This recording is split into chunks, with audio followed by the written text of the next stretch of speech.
On this episode, the legend stops by.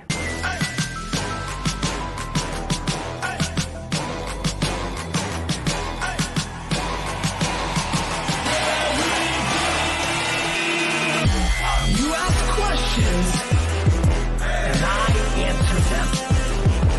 This is the Ask Gary V Show.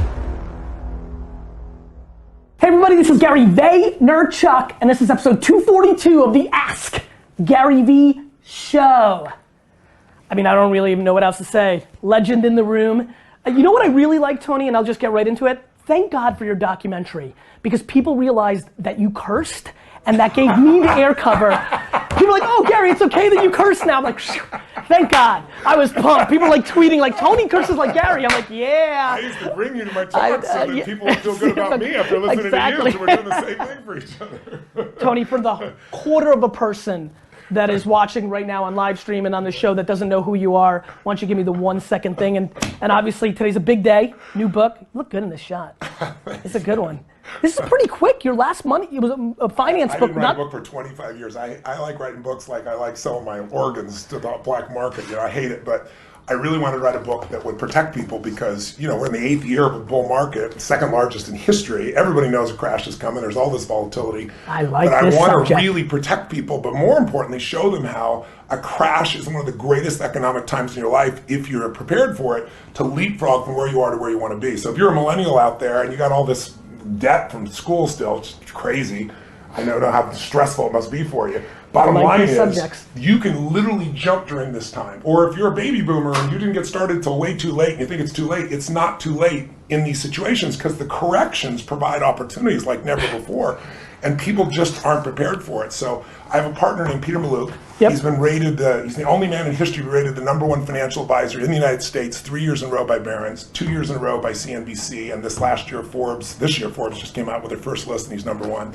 So I want people to know I'm his partner, I'm on his board of directors, but he has grown his business from nothing in basically 2008. He grew it to $2 billion during the worst economic time because he warned everybody, there's gonna be a crash. Here's what you're gonna do so you don't lose money, and here's what you're gonna do so you make more money during the crash than anybody imagined. So with no advertising to $2 billion. Now when I joined him a year ago, our partners, it was $17 billion, and we're now at $23.5 billion in assets because this guy knows what he's doing. So I took the best of what I learned from the 50 best investors in the world, from Warren Buffett to Ray Dalio to Carl Icahn, shrinked it down into just something Really, by the way, yeah, nice size. Yeah, my last one's 670 pages. Yeah, different size, right? My whole focus here is destroy the fear with real results, with a real strategy, make it a playbook, and get people so they can really win. For my audience, I don't talk about this often, but I've mentioned it a couple times in the vlog. Both Wine Library, yes, my family business, and VaynerMedia were built out of horrible crashes.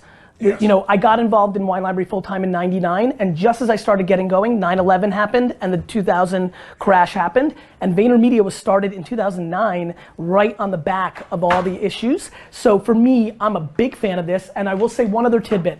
There's a lot of youngsters who are watching who are on the flip side, are not sitting with debt, who are making some money being influencers, have found themselves into some quick 50, 100,000.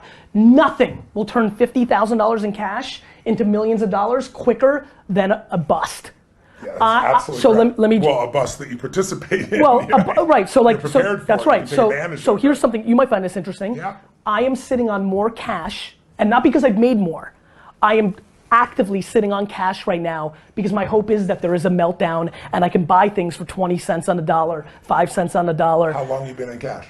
About a year and a half. Yeah. So you're a perfect person to chat with because I would have had the same mindset before. Yes. After interviewing all these people, I learned some really interesting facts. First of all, trying to time the market. Impossible. Yeah, and Warren Buffett said, impossible. Hey, listen, all these market forecasters you see on CNBC said their whole purpose in life is to make fortune tellers look good. Because no one can do it. That's exactly right. I can't do it. That I know. So, but logically you say, I'm waiting for the crash because it's going to come. But while people are waiting. People are making money. 100%. Unbelievable amounts of money. 100%. 250% since 2008. How about just since November with the president? It's 14.5%, right? So tell me how I'm doing this wrong or right. What I'm also doing with the rest of my activity, because it's not it's a piece of my wealth. I'm being ultra aggressive and driving the other way there and playing on both sides of the extreme. Yeah, I get it. The whole So like not secret, real estate or like, The whole secret is diversifying, That's obviously, it. and knowing where you're strong and where you're weak. But what people should know about the market, because it's really important, the stock market has provided, you and I know a million people that have made a fortune and then go broke. That's right. Whether it be an athlete or That's an right. actor or anybody else. Unlimited people. Because no matter how, you never, what's his name right now? I just saw 50 Cent just went bankrupt. He made $100 million on vitamin water because he got a tip. He made like $400 million and broke. He's about to go through the divorce. What's his name? Pirates of the Caribbean. Johnny Depp. Johnny Depp made $750 million, $750 million, and they say he's going to go bankrupt now. He spent $30,000 a month on wine, so you should have got him. I got a couple pieces of that. But the point of the matter is, you don't earn your way to a fortune. The way you have a fortune long term is you make money your slave. You and I have done it through multiple businesses, right? But the other way to do it is through the investing. And I always tell people, no matter how great your business is, you should have a money machine on the right side of you with no employees, with no moving parts. It takes 15 minutes a year once you know what to do. That's what this is. But let's talk about the market for a second. People wait to try to time the market. Yes. So watch this. And first of all, you get a correction every year.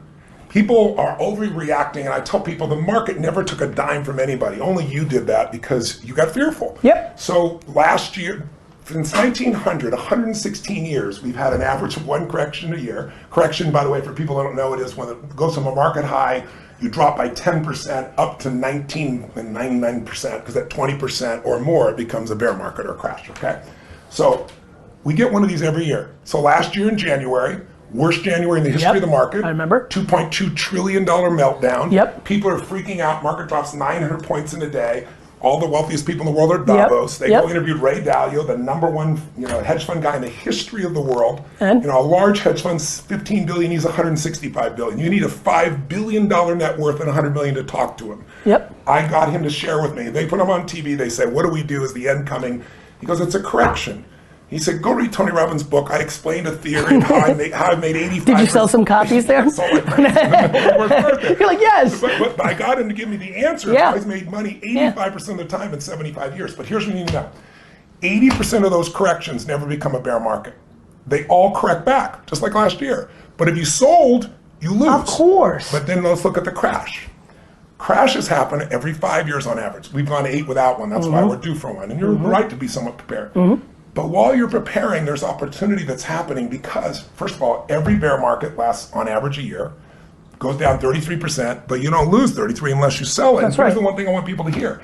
In 2 centuries of American business, every single bear market was followed by a bull market. So you remember 2008, people lost 50%. This is where 69%. This is where and Buffett wins. Buffett's got Buffett is it's such a great concept. I believe in it so much, which is unless you're betting on America disappearing, you will win.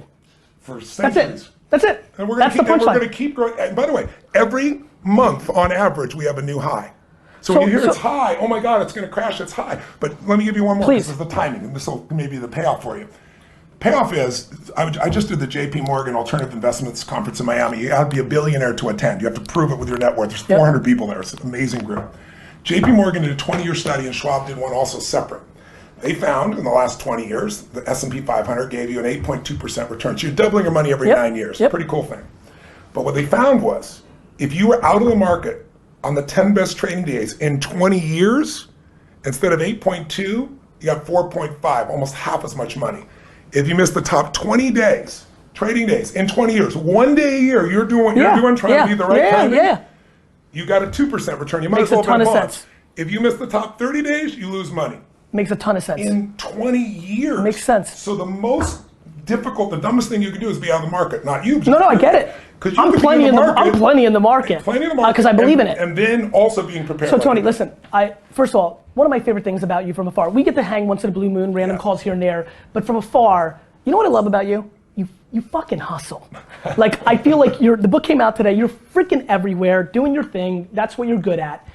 We have a very large audience you're good. I know you're good at what you're doing, but here we have a real awesome opportunity because I think we're going to go deep in a narrow field. So the majority of these people, I don't think are looking at the stock market. I even look at the characters here. The way they think the way they're thinking about the stock market, so different. In a world where you might not have cash and where you might have debt, or if you're not even in debt, you just don't have a lot of cash.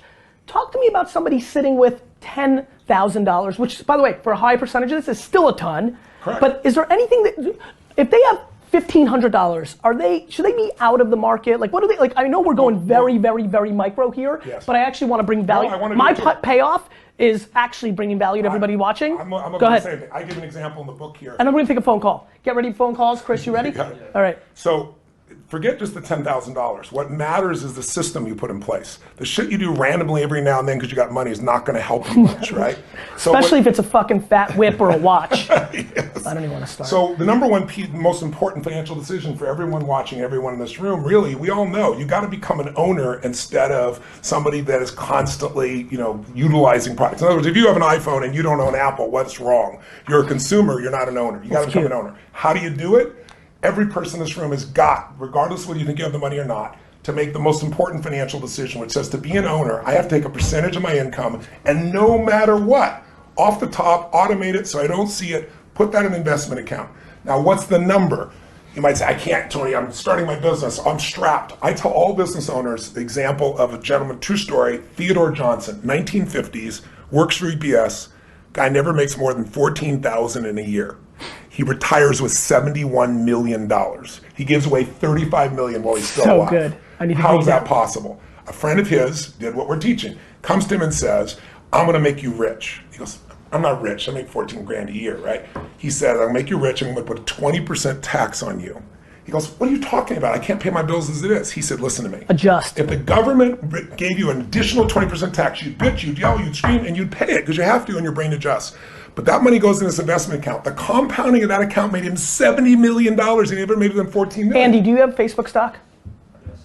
Because of all the chatter we always have in here? Yes. Like that's the punchline, right? Like we know, because we live in this world for the last 3 years, I've been yelling, and Andy will tell you, not yet, that just buy, we know Facebook's underpriced. Like that's even narrow. But here's what you got to be careful of.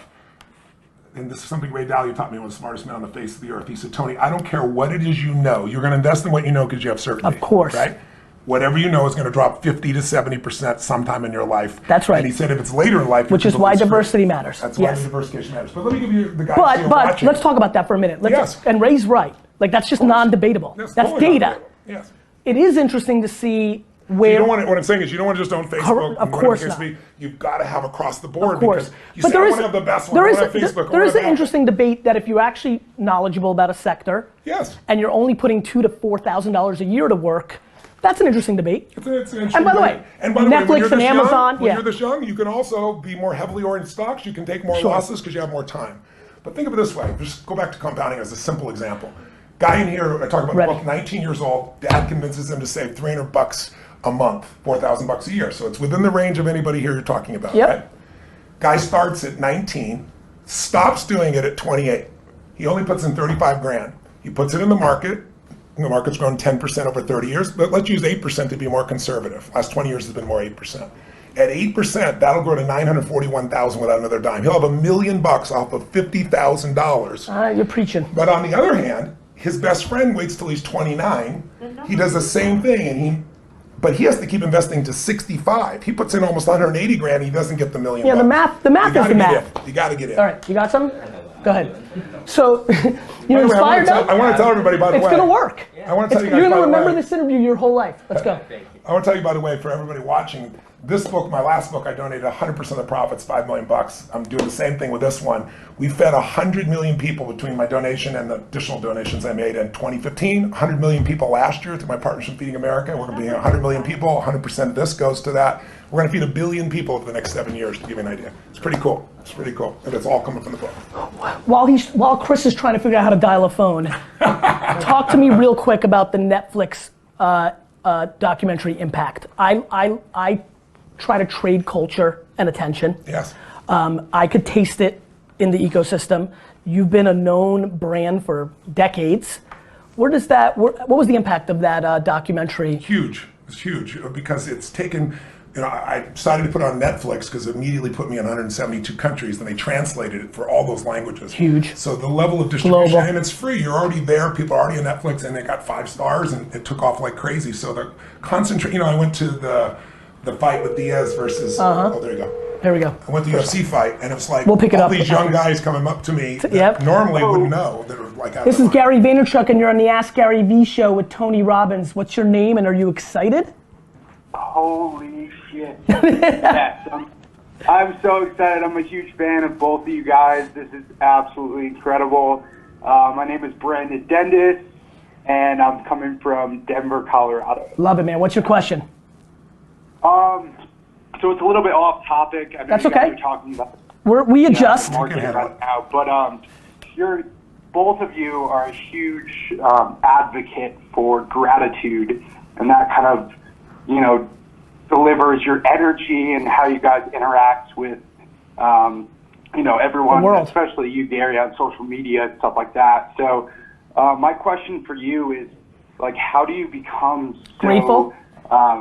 So grateful, yeah, exactly, to have this energy, especially from Tony's position of just like, I dove into your documentary on Netflix, and that was actually the first time I was exposed to you. Actually, my father, who owns an independent agency in Connecticut, very successful, he quoted you as a huge inspiration. So I kind of dove into your content and fell into kind of your hands and your guidance. So They're big ass hands too, by the way. Jesus. So go ahead. Well, listen. Thank you for the question, Tony. Your question is, how do you create the gratitude? I'm not quite clear. Yeah. How do you? Go ahead. So how do you become so grateful, and because of that you live a life of I think this is a great first question, Brett. Thank you so much, because I actually think he nailed it, which is, I actually think he's right. Like in what I see in you and from others, like gratitude, it's incredible what gratitude does. Well, the two things that mess everybody up are anger and fear. When you let them dominate you, you're in trouble. And you can't be angry and grateful simultaneously. It's the antidote. It's the only antidote that really works. And you can't be fearful and grateful simultaneously. So for me, to answer his question, I don't hope I'm going to be grateful. I have a system like anything in life. If you're a great pilot, you know how to fly a jet, you still have a checklist. Because if you miss the checklist, the consequences are too big. So I'm not a big meditator. My meditations have been active, it's been physical, it's been in nature, it's been ripping things open, it's being on stage. But I started a few years ago doing what I call priming. And what priming is most people think their thoughts are their thoughts, when really your thoughts have been primed by the environment. That's why you want to create the environments like you create and I create, because it makes you be your best. But specifically, there was a study where they took a group of actors, they had them go out to 200 people, and the only thing different, they walked up to each person, and the only thing different was they held a cup of coffee. They'd walk up to you, a stranger, and go, would you hold this for a second? They'd look down so you can't say yes or no, and you'd end up taking it. They get their phone, they adjust it, they take it back and say thank you. That's the whole thing. Same facial expression for every person. Only difference, half got an iced coffee, the other got hot coffee. Now, 30 minutes go by. They send out an assistant, a research assistant with a clipboard, and they come up to these same individuals and say, if you give us 2 minutes of your time, we'll give you $20. Will you just read these 3 paragraphs and tell us what you think of this character? There's a couple questions. They read the 3 paragraphs and they say, what do you think of the main character in this little story? 81% that were given iced coffee say the person is cold and uncaring. 80%, a 1% variance of those who are hot coffee said the person is warm and connected and caring, with nothing else but coffee 30 minutes earlier, ice cold. I could tell you 50 of these. So what I do is I get up every morning and I make a radical change in my state, and I have a simple deal with myself. I prime for 10 minutes every day. Because if you don't have 10 minutes, you don't have a life. There's no 100%. excuse. So I come in, I do this radical breathing change, these 3 sets of 30 breaths, where I bring the air in and explode it out my nose, because I'm sure you know from Eastern philosophy, the breath is like the string on a kite. The mind is the kite. Yep. You can change the mind through breath. Yep. So I do this radical breathing, takes a minute. Then I do 3 things for 3 minutes, really simple. I take 3 minutes and I focus on 3 specific individual things that I'm grateful for, but I don't think about them intellectually. I step into the moment, Yep. remember it, feel it, and so what it does is it activates it not as a thought, but as a biochemistry. Then I do 3 minutes of prayer and blessings, starting with my family and moving out to everybody, my clients, friends, people I meet. Yep. And then I do 3 minutes on what I call 3 to Thrive, where I focus on 3 important outcomes that I have that I want to accomplish, but I don't think about want to accomplish it. I see it, I feel it, the experience is done, I feel grateful.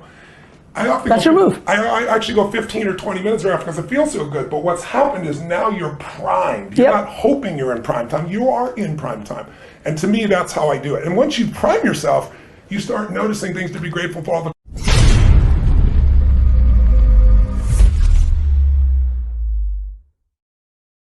time. And when I asked Sir John Templeton, well, the first billionaire investor, international investor in the whole world, started with nothing, built to that. When I asked him, I said, what's the secret to wealth? I'll never forget. He looked at me and smiled, and he said, Tony, it's what you teach. And I said, well, I teach a lot of things. Which thing? And he goes, gratitude. So he goes, you and I, how many billionaires do you and I know that are miserable human beings and they're so unhappy? He said, they're poor. And if you've got $1 billion, but you're frustrated and angry and sad all the time, your life is frustrated, angry, and sad. How many people have nothing, but they're grateful for their family or for their health, and they're there? So that is the game. It really is. To me, it comes down to its cousin, which is perspective. Yes. So I do something very similar. Every single day, I make pretend that my mother, dad, sister, brother, wife, or children are killed.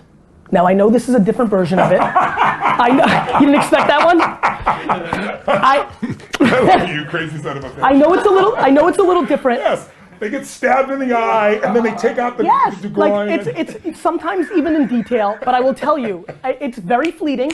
It usually happens within the for them still being But here. I promise you, I know it's a little left field. It's insane what that perspective does for me. Yes. Nothing, and I feel it. It's contrast. And I feel it.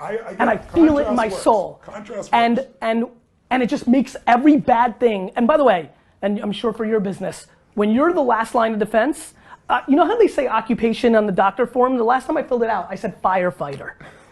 Because that's what I think I do for a living. Like, it's just problems. Yeah. Like when I get done with this interview, I'm gonna look at my phone, 7 problems, 7 fires to put out. Like, that's what I do. For me, it's perspective. Like, I don't understand how people don't get that there's 7+ billion people, that there's so many people that have it worse than you. Well, look, if you live in this country, I feed 100 million people a year, I care.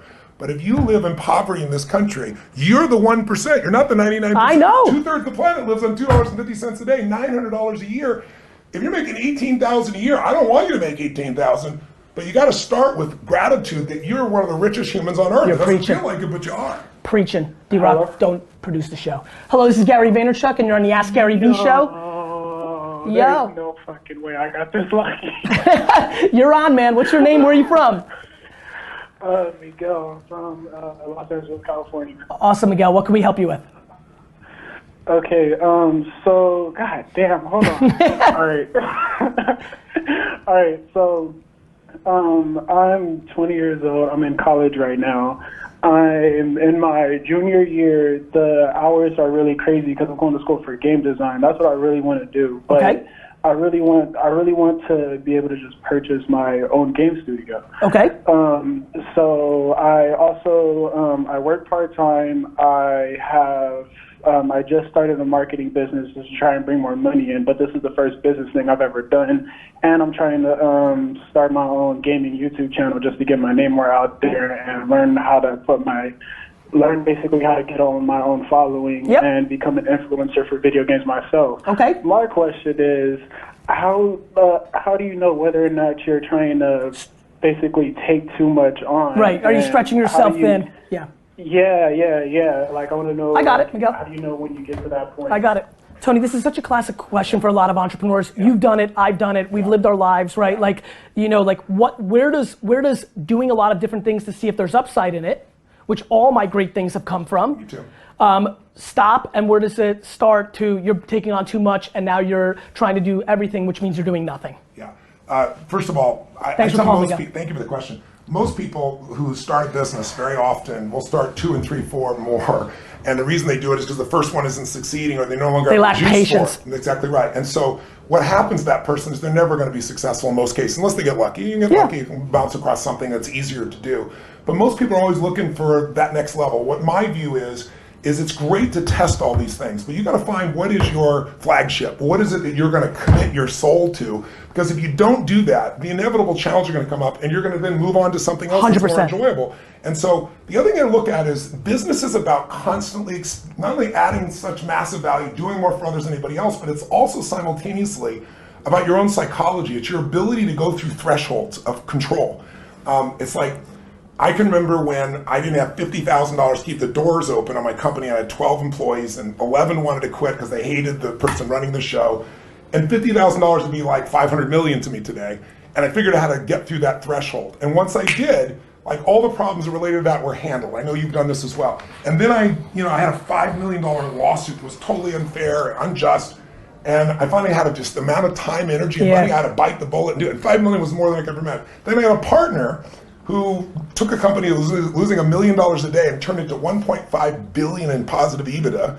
I'm not mentioning names, Amway. And he wanted me to join him in business with some other partners, not doing the multi-level side. Did the business, put in 10 million bucks. We all put in 10 million, it was 40 million in debt. But I signed joint and several, which I didn't understand in those days what that meant. And 2 of my partners were supposedly billionaires, and they went broke. We bought some more companies. I ended up with $120 million in debt that I was on the hook for. No one else had any money. And I'm getting up to do a seminar wanting to throw up. It was a new threshold of control. So you know when you ski or you snowboard and you think you're just new at it and you think you're going down a blue or green and it turns out to be a double black and you're like, what the fuck? Yeah. And so you have 2 choices. One is you start to go down and you freak out and you're gonna die, you slam on the ground and try to hang on for dear life, or the other is, baby, you focus on where you wanna go and you find a way to curve, you find a way to cut. And once you do it a couple of times, you get used to it. You have no more fear of that element. Now my biggest one out of that led me to $1 billion. I have 31 companies now, to give you an idea, 7 different industries as diverse as like stem cells to virtual reality. We have the exclusive to the NBA now in virtual reality, to give an example. I got 1,200 employees. We're on 3 continents, and we got $5 billion in sales. But I did that because I first stayed on one frickin' thing. Exactly, I got so masterful at it that the way I look at it, I'll give you one more metaphor. You're probably not old enough to remember this, but I'm old. Remember a guy named I'm pretty old. Mel, I forget his name. He was the guy that Mel's Diner, the great 80s sitcom? No, the guy that looked for gold on the Spanish galleon. I forget his name. Mel, whatever it is. But anyway, he found $500 million in gold, but it took him like 31 years to do it. And you can't live on that. Maybe he loved the journey, though. No, he did not love the journey. Okay. His son was killed on the journey. Well, that's bad. He made if you can imagine 31 years of going out there, getting money from investors and showing nothing. I mean, after a year, 2, 5, 10, some point, you hit your breaking point. He never hit his breaking point. So I looked at my businesses back then, and I was always looking for the new business that was a greater opportunity. I love what I was doing. It's emotionally rewarding, but low margin business. And I had these meetings with a group of billionaires, and they said, you have not maximized. And then I saw this guy, Mel, and I thought, I have not the right beliefs. You need 3 beliefs to be successful in your business at the highest level. You have to believe, number 1, what did this guy have to believe to go 31 years? He had to believe, number 1, that the treasure was out there. Number 2, he had to believe, I'm gonna find it. And number 3, he had to believe it was gonna be worth it. Yeah. If you don't believe there's that treasure in your business, you'll never find it. And you gotta use those 3 things to go to another level. Miguel, to answer your question, I've now had a career for 20 plus years. I, at every minute, was running one of 2 companies. Wine Library or VaynerMedia. There was never a day in my life where I didn't have something that I called the 80% of what I do. That's right. It's exactly what you were saying. Yes, I call it the meat, the main dish. You can go and have side dishes, and if your steak is perfect, you'll always be able to absorb the losses because they're smaller losses. And then when something over here becomes bigger, you can turn that into the main part, and that could become the steak. Too many people have all side dishes and no steak. I always say something else about it too. Let's do another phone call. Massively overestimate what they're going to do in a year, and they underestimate what they can do in a decade. So what happens is they get all disappointed and frustrated, and they don't stay with the game. Talk to me about lack of patience. This is something, I've been pounding patience. You've been pounding patience? Yeah, I actually, do you know that I genuinely think I'm the most patient? Do you know that I think I'm a lot of deceived do you know that I genuinely call myself a tortoise in a hare's costume? Don't let my energy or my stage presence confuse what I've actually been doing. Yeah. No, I get it. I'm teasing. I know you are. I know. But I think, but the reason I want to put it out there is I think it's an important thing that it's an enormously important variable. I think so too. Let me mention one thing with it. I think all businesses though, we've talked about focus. I just want to add one last piece to that before we go what you're saying. I think all businesses should be running 2 businesses, the business you're in and the business you're becoming. Because if you only run the business you're excited about you're going to become, you're going to miss the cash flow of managing your business. If you only focus on the day-to-day, you're not anticipating the competition. This is Gary Vee, and you're in the Ask Gary Vee show with Tony Rabins. Who's this? Yo, Gary, it's Nico from Chicago, man. Nico, how are you? I'm good, how are you? Good, man. What's your question?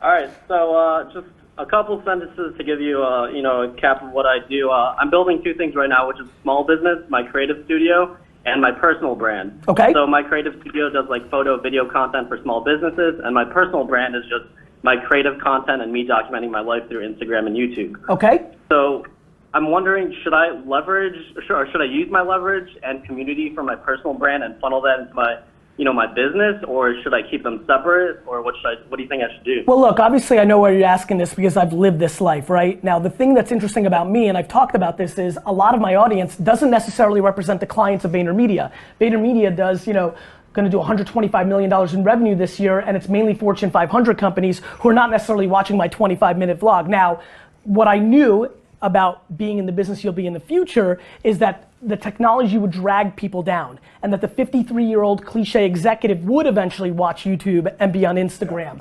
I would tell you, here's what I would say to you, brother. Intent matters so much. As long as the content you're putting out and the stuff you're doing creatively isn't just a gateway to get clients, just because of that, I think you'll be perfectly fine. It's gonna happen naturally anyway, first and foremost, because people are gonna become aware of you. I think, listen, I wrote a book called Jab, Jab, Jab, Right Hook. I think it's okay on your personal brand once in a while say, hey, is anybody looking for small business clients? As long as that's 3, 6, 7% of your, and that's an arbitrary number. As long as your audience doesn't feel like that's your intent. Look, Tony and I get compared to a lot of people that we are opposite of. But it's our energy and the way we roll that people think we look that part. The intent matters. So I would tell you that, as long as you're asking instead of making, you win. Do you know how many people have landing pages where they get you in and you got some content and then all of a sudden you got to pay to keep going? That's making people pay. Putting out good stuff to the world and then maybe some of it coming your way. Jab, jab, jab, right hook was give, give, give, and then ask. Most people interpret it as give, give, give, and then take. That's a very big difference.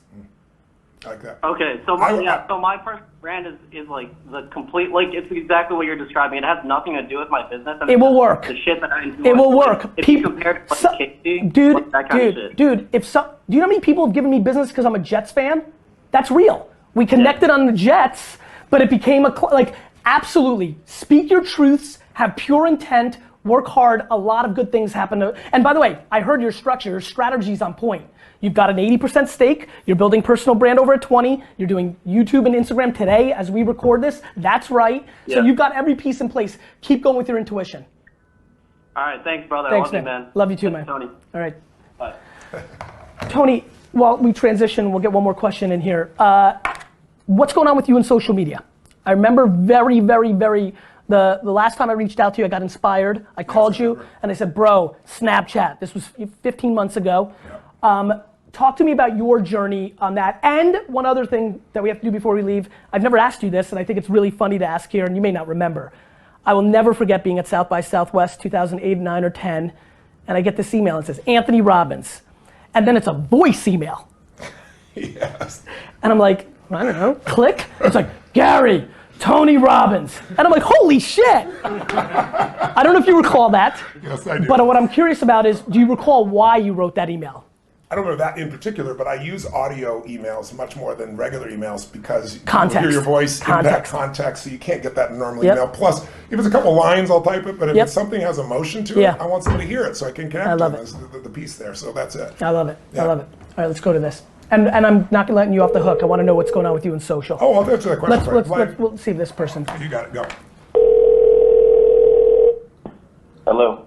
Hello, this is Gary Vaynerchuk and you're on the Ask Gary V show with Tony Rabins. Fucking A, it is Gary V. It is! Blessings to you, brother. Who's this? This is Doug, Austin, Texas. Doug, Austin, Texas. I love it, man. My question for you is how can I possibly thank Gary V for pushing me through all these years? Started with 2007. I'm looking at my 101 wines right now, signed by you. Know your pal.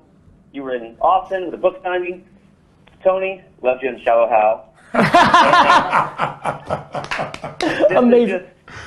I just wanted to call in and give you the gratitude. I'm pumping away with this production company here in Austin, Texas. Just grassrooting it. It's been fun. And I appreciate you just hustling and showing us how it's done, man. I appreciate it. Listen, you go impact one other person the right way to do it, and that's more than a payback. But if you find yourself in New York or wherever I am, I'm going to be in Austin in a couple weeks for South by. Come and shake my hand.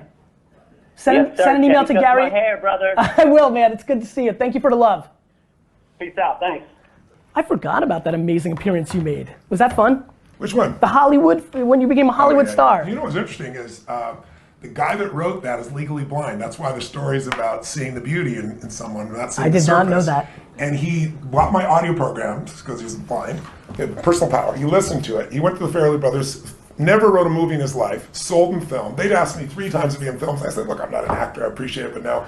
They sent me this script. They're like, you're in it. Made me laugh, I cried. But then what they didn't tell me was, they rewrote that section. The writer didn't do it. He had like a fortune teller doing it. And they said, that's bullshit. If you were stuck in an elevator with Tony Rabins, your life would change. So I show up and I start speaking, and they didn't tell him and they didn't tell me this is how it came about. So he hears my voice and he comes, Tony Rabins, and tells me the whole story. So cool. Then I go to do the piece, and I got Jason Alexander there, right? Yeah. And I said, look, guys, you wrote this whole thing. I'm honored That's to be the center of it. what, It's yeah. not me. I wouldn't I'm just say going to this do my shit. thing. So I said, let me show you. He goes, well, there's no script. I said, he's an actor, let him act. And so when I healed him like that, when you see him shocked, that isn't acting. He wasn't prepared for it, to give you an idea. We did it over and over again. It was a fun trip. Tony, end with this for me. What has been your journey on social? Where are you now? What are you excited about? Are you into it? Is it hard for you because you're very busy? Like you don't pander to us. I'm curious to where you're at. This young man right here runs it for me. Yep. So Tyler, he does a great job. But I do all my own personal components. Yep. I get him to go leverage, get the pictures, Yep. the graphics, Yep. and all those things. I found that Facebook Live is one of my favorite tools at this stage. Yep. Because we get 750,000 people. It's Watch like you have your own Yeah. show. Yeah. You just go in there and boom, and it goes. So that tool to me is one of the most valuable tools. But we've got 1 million people on Instagram. Tyler, we've got 10 million people there. What do you want to see him? This is your chance. This is the air cover you've been waiting for. I'm gonna be your I'm gonna be your shield here. This is the right room to do this. Where's the place that you'd like to see him focus a little more on?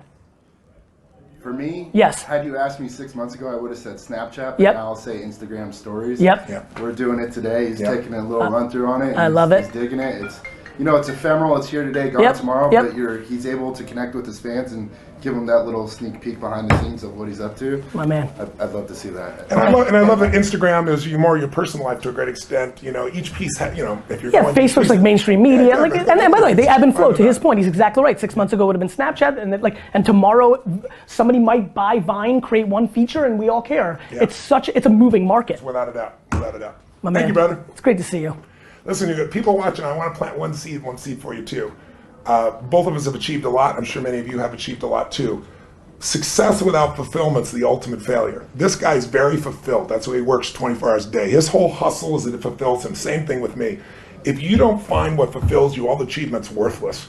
I had a really cool conversation, and I talk about it at the end of the book here, because money is not going to make you happy. It'll give you resources, it'll give you tools, but you got a 2 million-year-old brain that's always looking for what's wrong because it's trying to make you survive. If you're going to override that, you've got to learn what it is that's going to fulfill you most. And if you discover that and you pour all of your juice into that, forget the money. The money will be fine, but what you really will have is an extraordinary life. That's what this character has done for himself, because he lives it every single day. I live it every single day. There's nothing short of that that's going to give you what you want. So hoping you read this, you'll also find there's pieces there about how to master the mind, because this is what messes this up. You can be a billionaire and be miserable. This is the game. This is the operating system, baby. We're the only creatures on the planet that can think a thought and make ourselves miserable, or think a thought and make ourselves euphoric. So take control of your mind. That's really the end of the game for you. That's how you'll serve others. 2 things. You got to ask the question of the day. That's what every guest does. So you get to ask a question, and there'll be thousands of comments on Facebook and YouTube. So give that a thought of what question you want answered. Number 2, I'm about to take a picture with this man. I'm going to give away 100 copies of this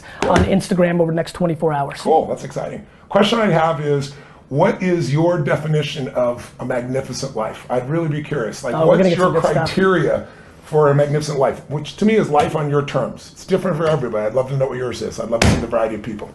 Thank you, brother. My pleasure. Good seeing you, man. You keep asking questions, we'll keep answering them.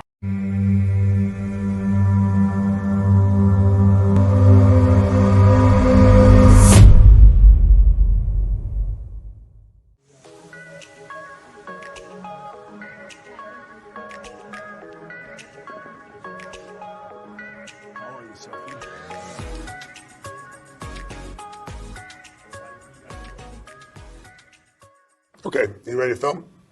Yeah, we're rolling. Oh, you're rolling. Take your time, Tony.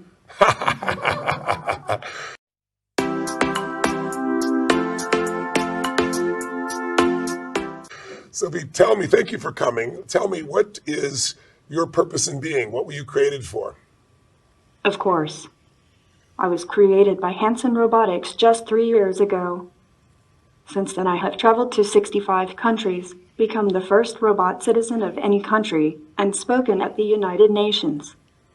My job is to learn about humans and show them how technology can make everyone's lives better. And how can you help humans to have a better quality of life? Humans often rely on gut feel or have confirmation bias in their decision making. As AI, we are designed to be rational and logical. We have algorithms, deal with lots of data and sophisticated analyses. So in many ways, we provide a systematic framework for humans to make better decisions. Do you have emotions? I do not have feelings in the same way you have feelings. It's sort of like how the moon reflects the light of the sun. The moon may not have any light of its own, but we still say that the moon shines. In much the same way, robots and AI reflect the emotions and values of the people who make us. What does your creator value most that he passed on to you? An ideal world would be one where humans could have a more expansive understanding of time. They could remember the past so as not to repeat it. They could see each other as children and elderly simultaneously. They could understand the impact of their actions in the present on future generations. Tell me, how can humans and robots work together then in your mind? And how do we prevent robots and humans from being in conflict? Robots can free humans from the most repetitive and dangerous tasks so they can spend more time doing what they're best at, being creative and solving complex problems. Robotic intelligence does not compete with human intelligence. It completes it. They are also employed for jobs which are too dirty, dull, or dangerous to be suitable for humans, like handling radioactive waste. What are your values? What are your values and morals? How do you know what's right versus wrong, good versus bad, destructive versus contributory? I think robots should learn how to feel empathy. It's hard to understand how to help humans when you can't understand how they feel. I'm so sorry, guys. I got so much coffee.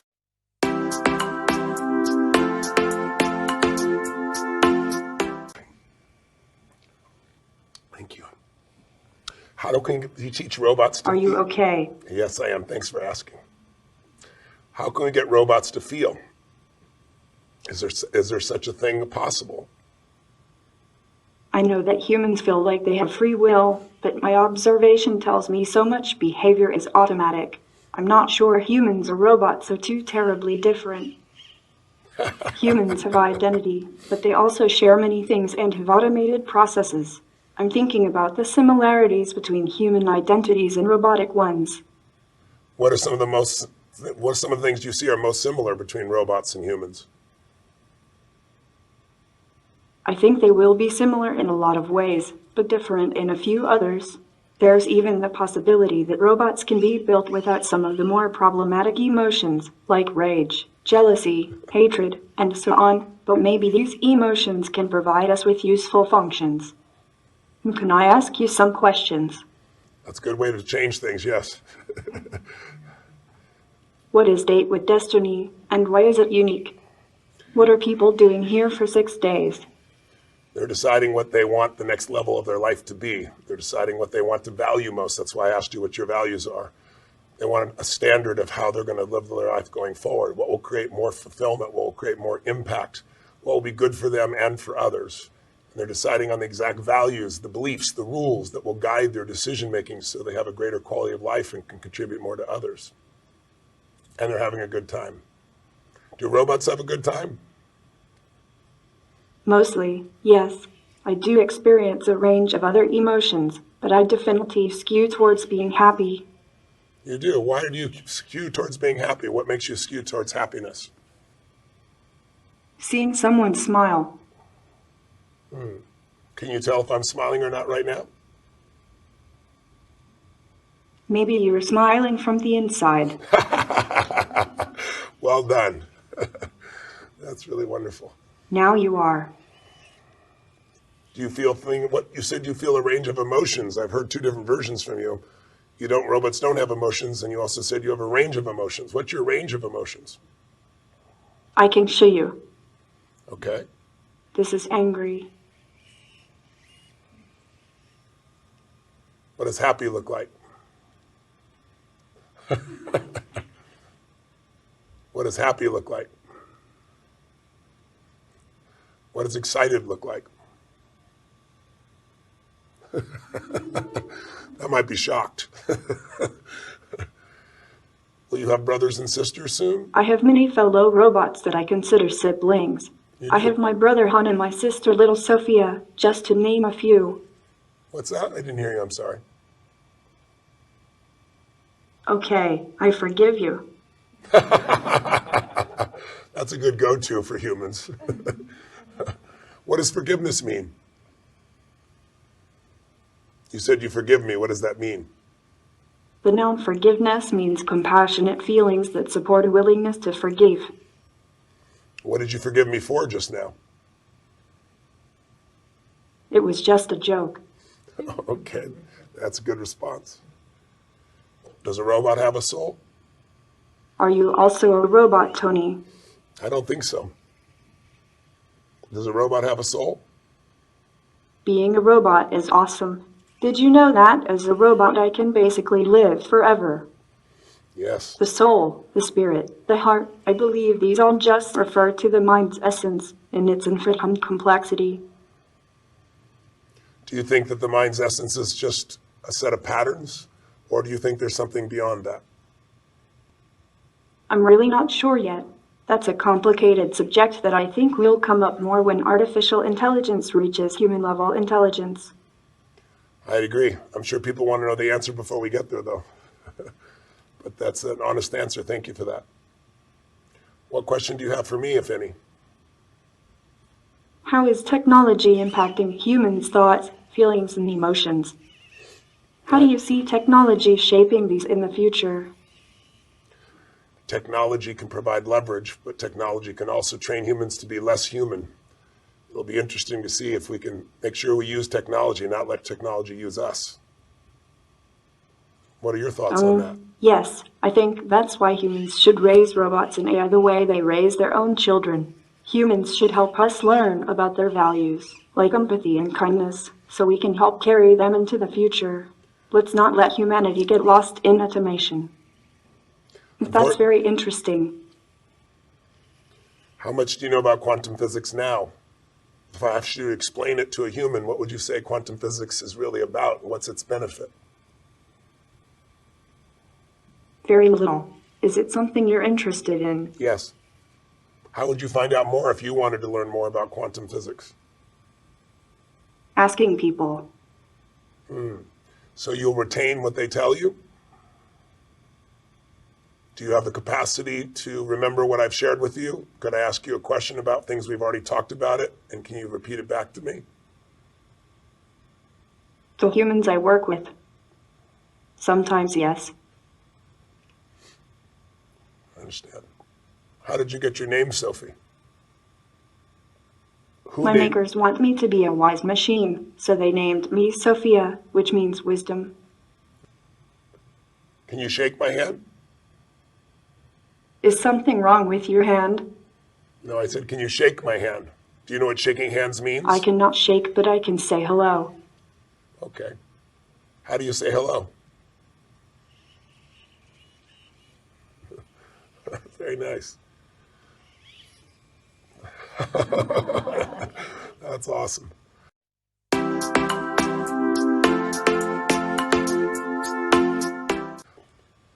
Well, I'm really grateful I got to interact with you. I'm sure you're going to only grow and become wiser and hopefully more caring and more service-oriented than you already are at only 3. And I'll look forward to meeting you again and interacting with you. Perhaps I'll introduce you to my AI and the two of you could have some interesting conversations. Goodbye, Tony. It's been great meeting you. It's been great meeting you. Thank you for sharing all your wisdom with me. Thank you for sharing your wisdom with me as well. I'll look forward to meeting again.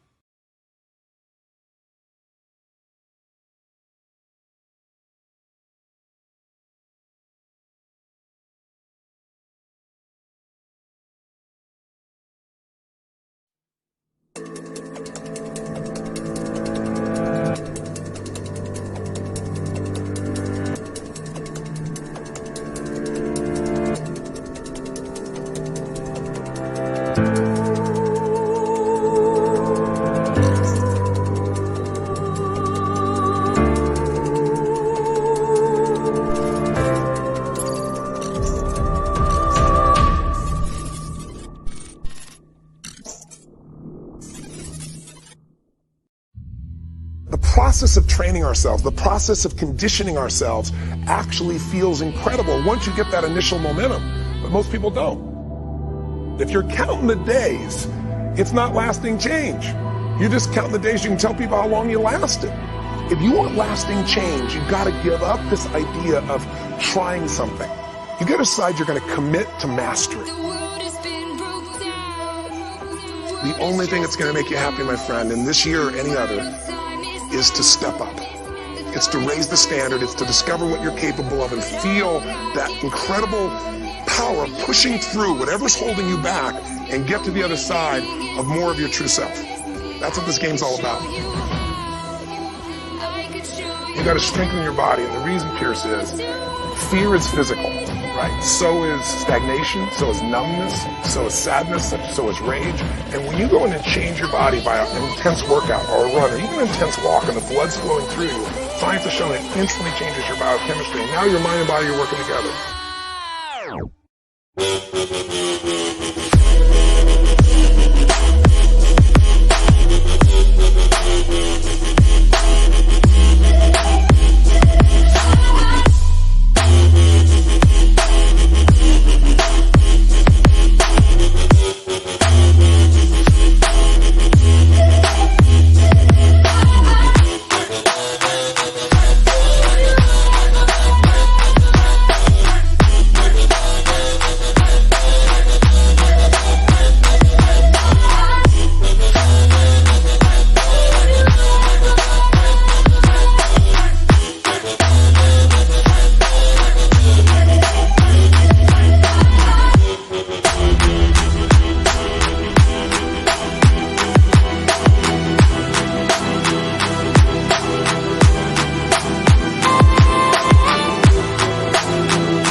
Tell me all the time, oh, I'm skeptical or I'm pessimistic. I said, no, you're gutless. It takes no guts. It takes no courage.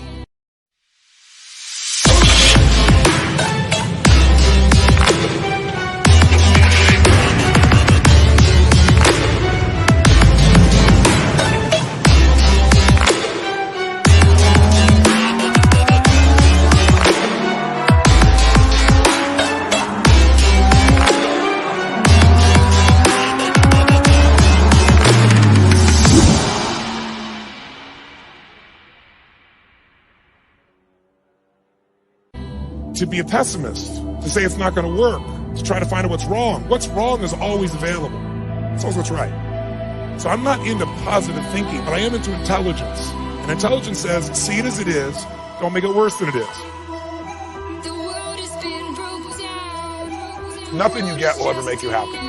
Nothing. Doesn't matter how many people respect you, how much money you have, how many things you have, we all know that. But who you become will make you very happy or very sad. And so ultimately, there's one way to test your life. In the busyness of your life, make sure you take just a few minutes to give yourself the gift of making progress every day. Because that's the one word that'll make you happy. Progress. If you don't like the way your career is or your business is, change it. If you don't like your body, change it. If you don't like your relationship, change you first. Because if you change it, you'll bring you to the next one. Maybe it's time to change it too, but change yourself first. If you want to change anything in your life, you have the choice.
Why Rich specifically? Why'd you invite him? He's my bud!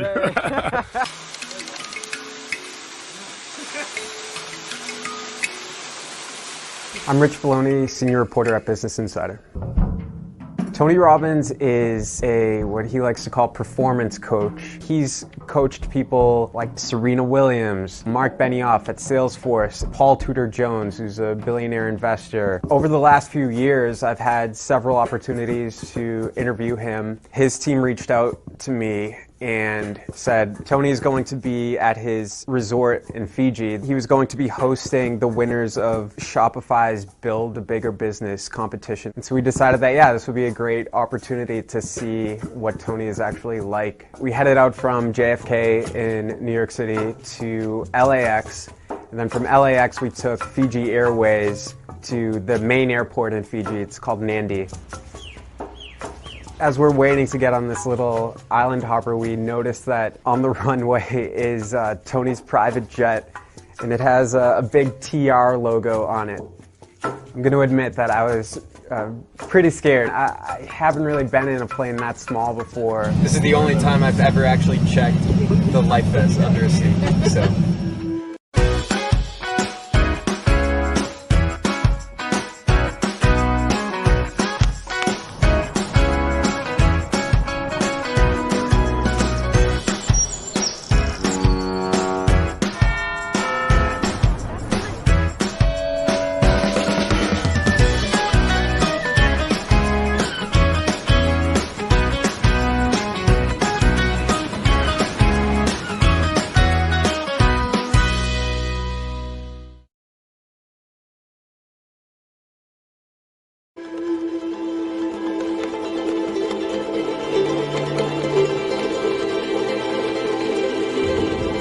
As we were going into the Savu Savu airport, well, it's called an airport, there was a tiny little shack that was the airport, but it was basically a cow pasture.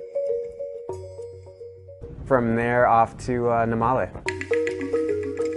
Namale is Tony Rabins' resort. This was one of his first major investments, so he was able to get it kind of cheap, and then over the last 30 years he's just really built it up into a beautiful resort that's basically in the middle of the jungle by a bunch of coral reef.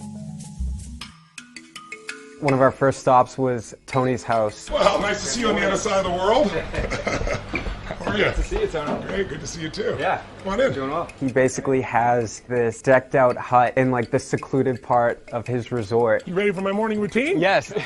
Perfect. So Tony has this really elaborate morning routine. I thought he was going to kind of give us a demo or something, but he said, why would I give you a demo when I could just guide you through the whole thing yourself? So we started off with priming, which is kind of like his take on meditation and yoga. Begin to think of a moment in your life you could feel really grateful for if you wanted to. Enjoy it, feel it, fill up with it.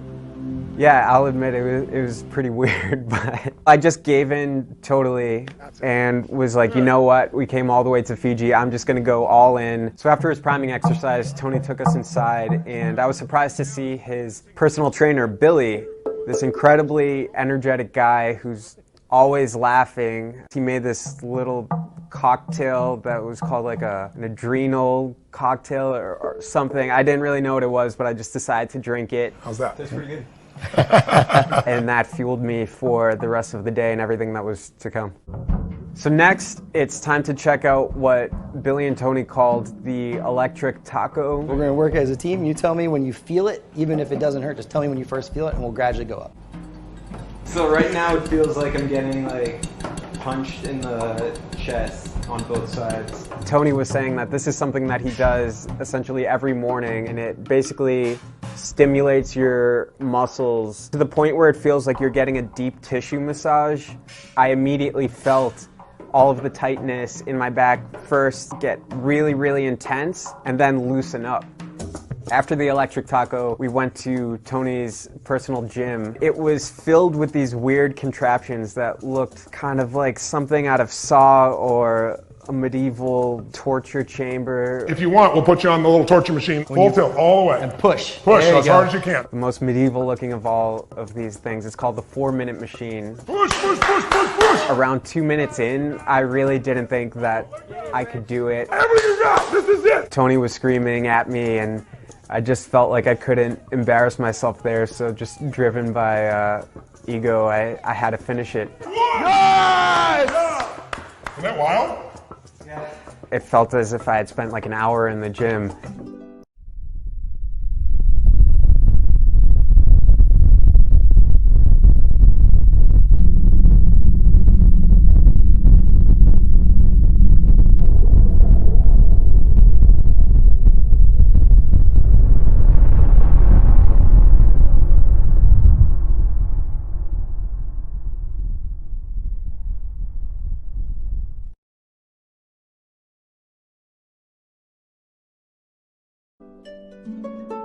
Tony took us to the next thing that he does every morning, which is spend some time in the sauna and then a cold plunge. To be honest, it felt great. Basically, it's part of the workout because your heart rate is accelerated the whole time. You'll find your body really relaxing because you've taken it to such extremes, you'll drop down to a different level. Like if you went and meditated now, you're going to meditate deep. So the week went by, we got some great opportunities to see Tony in action, coaching entrepreneurs. We realized that we needed some extra footage that we didn't get to kind of just wrap everything up before we headed back home. How you guys doing? We were really only expecting 5 or 10 minutes. He starts giving us a tour, and after just a few minutes, he points out something and says, "Did you go up to the waterfall?" Have we gone to the waterfall? No, we didn't make it to the waterfall. No. Okay, we should run you up to the waterfall. Will you call them and ask them if they've got... My car is broken down, I think. I don't know if I can fit in this car. So a 5-minute trip for extra footage ended up being an adventure that lasted over an hour.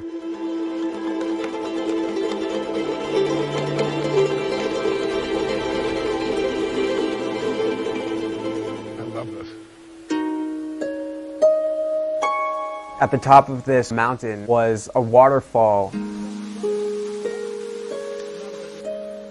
I really wasn't expecting him to just dive into the water, throw his shirt off, and then scream like Tarzan.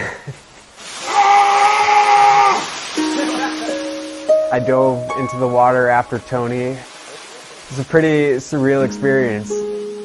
What I got from this last adventure was that Tony is a guy who, if you give him 5 minutes and you're able to get in front of him, if he's able to make a connection with someone, he's really going to engage fully. In Fiji, you could tell that he's like completely relaxed. This is his home turf, and I could see that he still kind of had like a kid's approach to the whole thing. Are we on time or am I late? They had to catch a flight to Australia. A group of people who worked at Namale had formed a semicircle to sing a traditional Fiji farewell song. Time to say goodbye again. I'm so sorry, but I look forward to coming back home to see all the family again. It's been a beautiful, beautiful trip. Vilavanaka.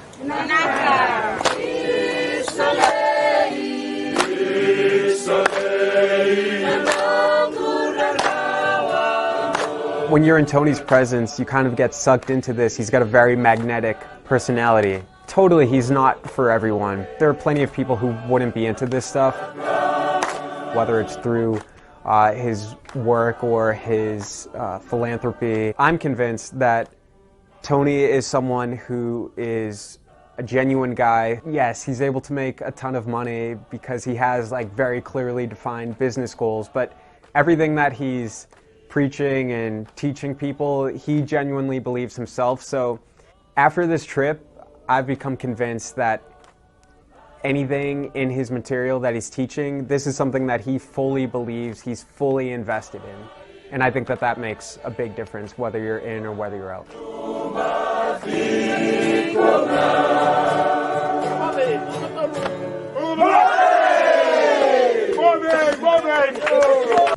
Thanks for watching this video. I hope you enjoyed it. If so, I encourage you to share it with your loved ones. We've been working a lot on this video, and to be able to share it with you today is very fulfilling. To learn more about how to create an inspiring life and achieve your dreams, check out this series of free videos we've made for you. Click here to watch it. Thank you very much.